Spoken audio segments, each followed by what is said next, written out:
Now let's take a look at your project for tessellations. This is the handout that we gave you in class, and it shows all the requirements. Now, tessellation is like making a jigsaw puzzle piece. It's a piece you're going to fit over and over. Here's a tessellation I made where I was trying to make something. This is a more difficult tessellation because I started with my idea at the beginning. I cut out the horse in the head, and then I slid that to the top. And then, as you can see, I wanted to make a tail, so I cut from the left and you put it on the right. To make a tessellation, it's very important that you go bottom to top, left to right. And you can see my pattern, because I did that slide, fits. So every drawing fits with another drawing. So this makes a tessellation by translation. And then I went ahead and outlined. So once you create the outline in the pattern, you can fill it in any way you want. Ideally, it'll be the same picture with a few details, maybe different colors.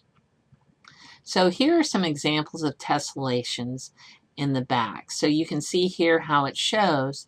One way to make it is to do what's called a nibble. So you do a cut. It can be a random cut, and then you take that cut and you slide it to the opposite side, and you tape it there. So it should match. Now you can slide a little left and right, but it should match with the other cut.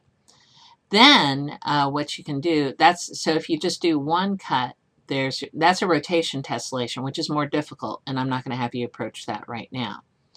These are tessellations where they just did one cut and they slid from the bottom to the top.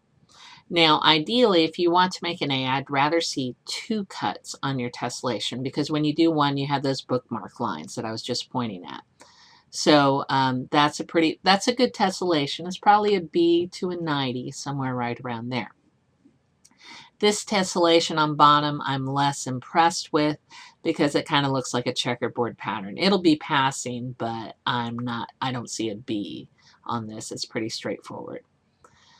Now on the back, we see tessellations with two cuts. So they do a cut from bottom to top and a cut from left to right.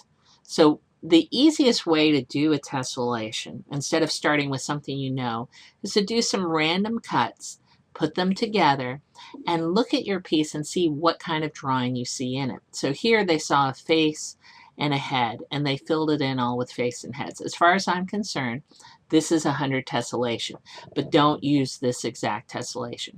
Here's another one where they did some random cuts, and they said, oh, I see an owl in the tessellation.